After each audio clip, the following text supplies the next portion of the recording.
You were not meant to be a slave to the grind. You were not meant to trade your life force for money. You can escape gravity. You can unlock your life. You got this. Let's go. Welcome to the show today.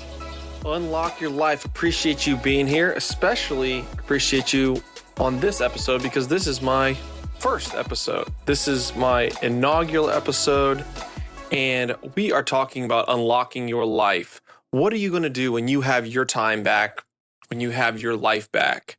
I want you to dream about what potential are you going to achieve. This show isn't going to be for everybody. You know, most people will do nothing with it. They're too scared, too defeated, but some will. They'll take this advice, they'll take this information, and they'll apply it. They've got potential. The ones that always knew that they're destined for more. If you're destined for abundance, for achievement, for greatness, and you just need to be unlocked, then this is your show. So let's get into it. What are we talking about today? A fat bank account, but a house full of strangers. The other day I was sitting at my dinner table with my son, Jennings. He is 9 years old and has the same name as me. And he's an awesome kid. And he was saying something cocky about he wants to move out. He's only 9 years old and he already wants to kind of go off on his own. Very independent kid. And I made some comment about him not having enough money to do that.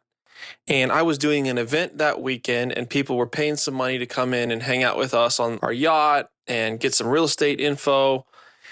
And he got real quiet and he turned to me and he said, "Well, how much does it cost to hang out with you, Dad?" In the manner that he was willing to pay me to hang out with me. And it kind of broke my heart. It really hurt me.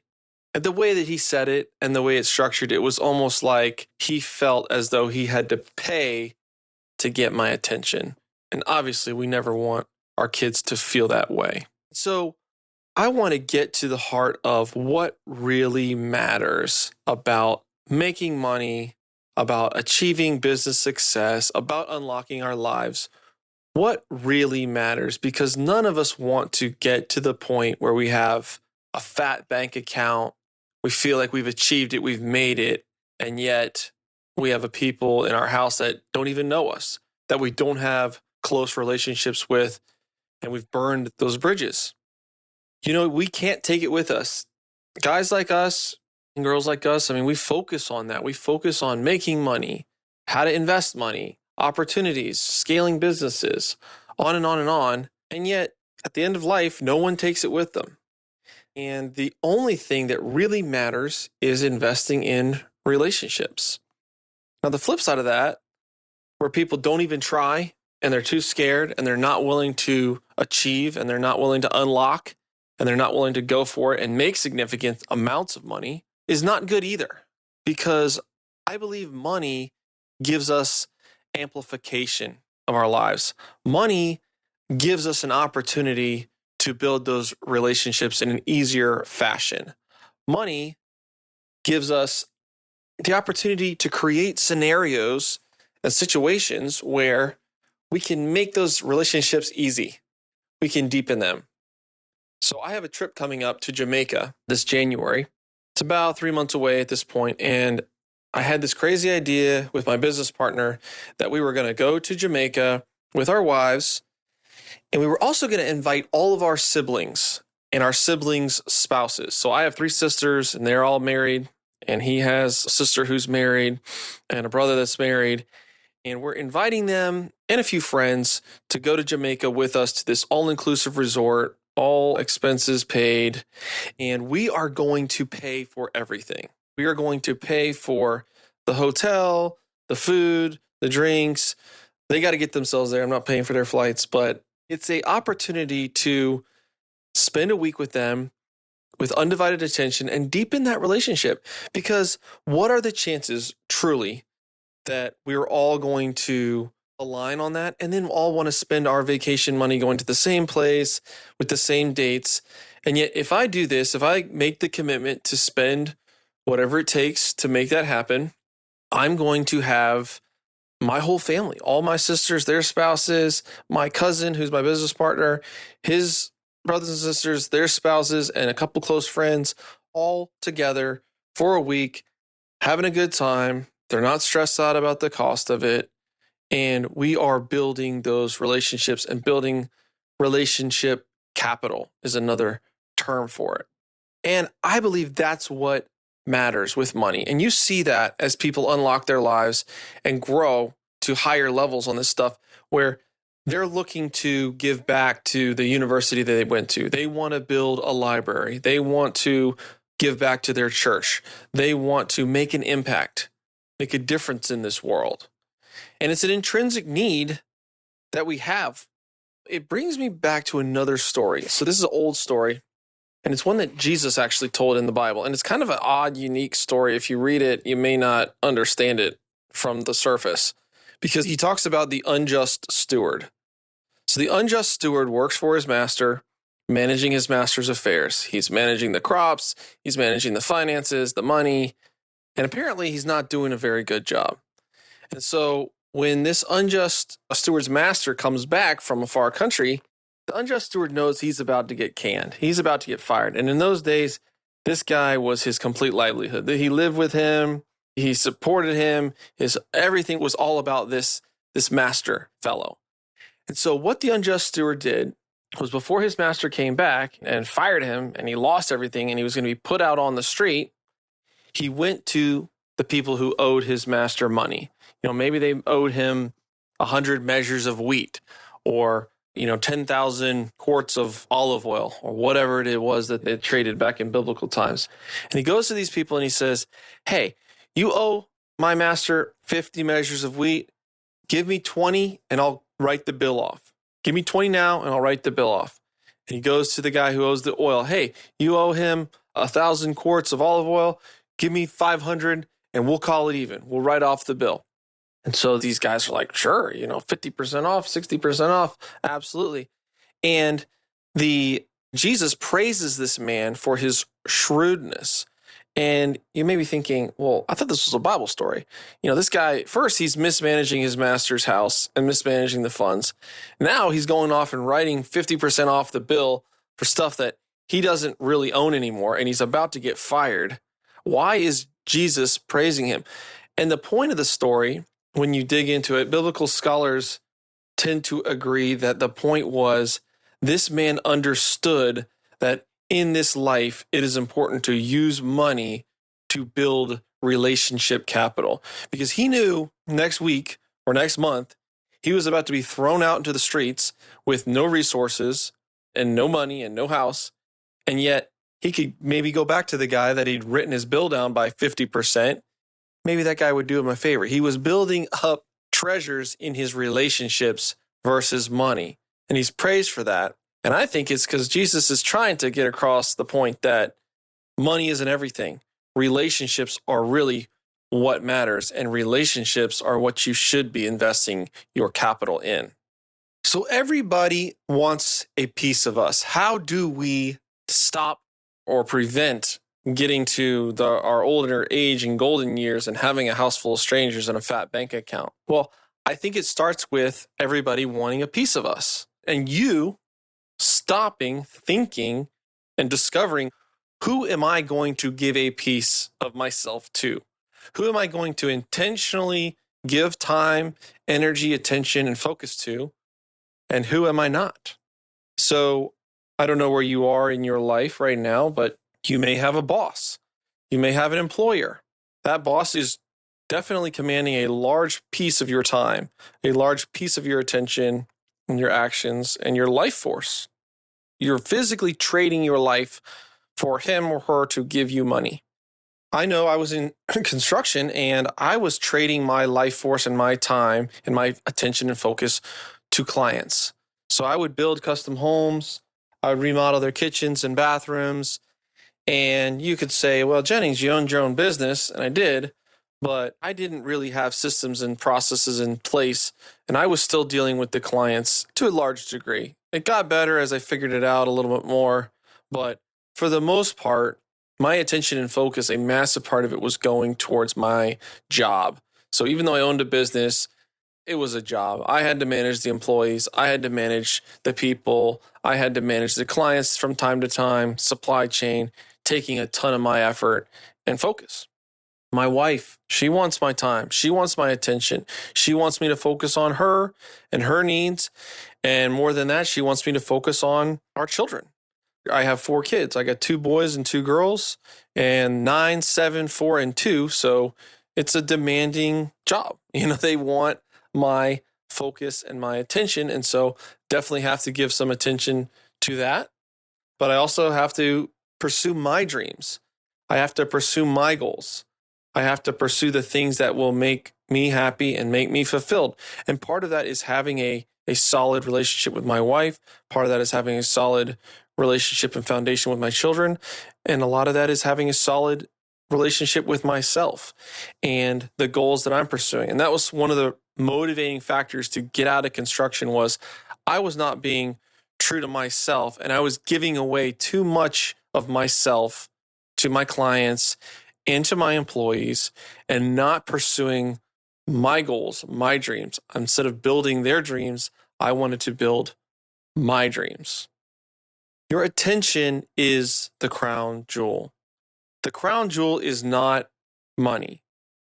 The crown jewel is not more business, not more success. Your attention. Every single opportunity that comes across your path takes attention. Every single relationship takes attention. Everything you do or don't do, choose to do or choose not to do, it takes or gives you more ability to give to something else attention. And what you focus on will grow. It's a super simple fact, but it's very often overlooked, the power of that. So I'm going to say it again. What you focus on will grow. What you focus on will expand. So if you audit, what am I focusing on? Let's take a walk through my day as a contractor, which I would say I was not unlocked. I was not living to the potential that I wanted to. I did not have total time, freedom, and autonomy. I would wake up at 6, dead tired because I was working hard, slug down some coffee, and I had to meet with my employees at 7 a.m. My mornings were not my own. Got up, got to work. 7 a.m., I'm having staff meetings, going over the jobs, sending them off to the job sites, then trying to do paperwork, and then interruptions with calls. Okay, this person wants a bid. I told him I'd get a bid last week. It's kind of a small job that I really don't want, but I didn't have the guts to tell them no. So now I'm stuck estimating another bathroom that I really don't want to even do. Okay, now I've got to go to the job site. I've got to visit this person. I've got to talk with this client. They're over budget. They've made a lot of change orders. We weren't tracking it. Now we're halfway through and they're like 30% over budget. And I got to have that conversation with them. That's not going to be fun. And before you know it, the day has slid by. I didn't read. I didn't journal. I didn't pray. Didn't meditate. I didn't work out. I didn't eat right. Stressed out. Get home. And how does that affect my family? How does that affect my wife?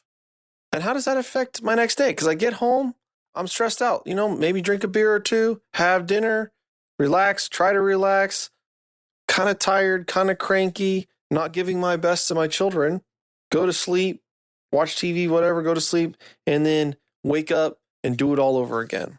And the weekends, the little bit of time I did have off was definitely focused on trying to relax and unwind and hang out with friends and let me drink a beer by the pool and have a barbecue. And that was kind of the extent of that. So what am I focusing on? I had to get brutally honest with myself and brutally clear. I was focusing on nothing. I was just putting one foot in front of the other. I was focusing on my clients. I was focusing on my employees. I was focusing on how tired I was, how frustrated I was. I was trying to make money without having to work so hard for it. And yet I wasn't really focusing on that. And so what expanded?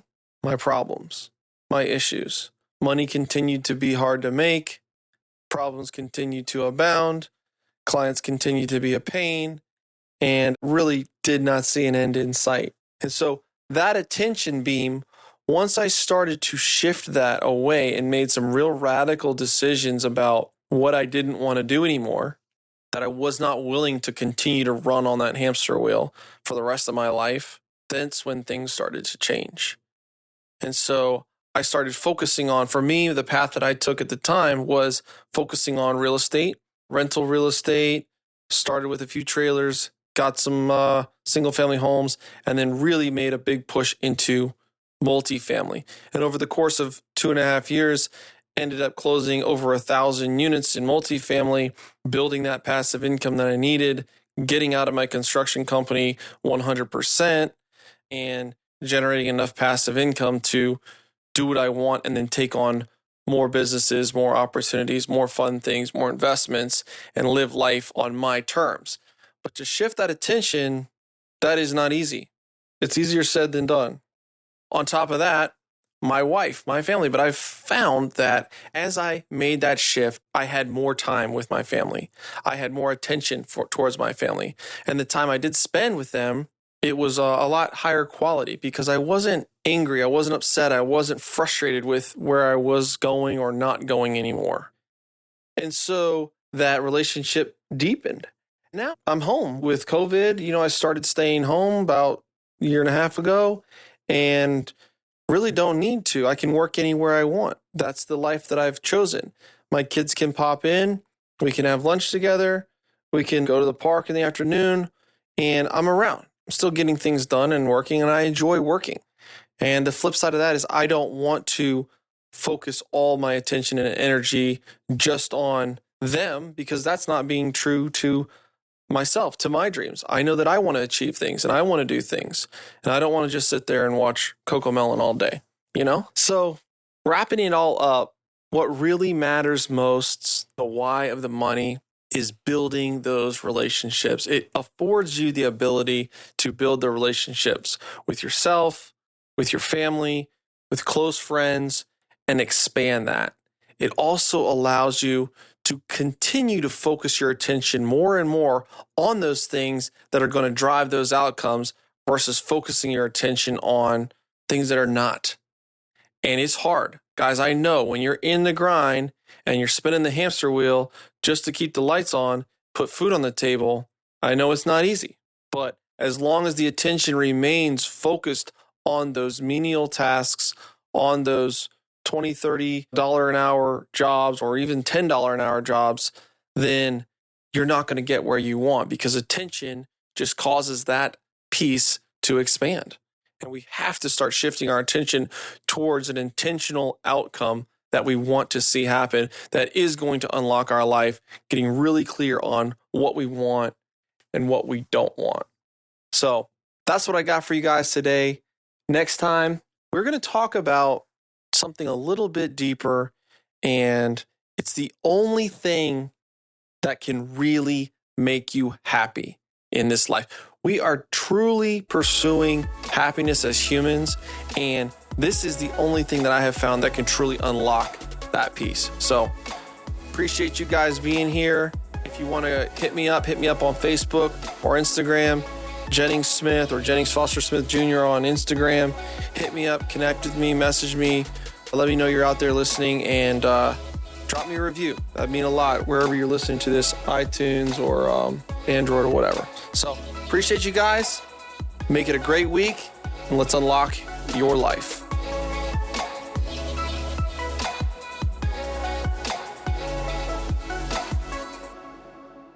This is the podcastfactory.com.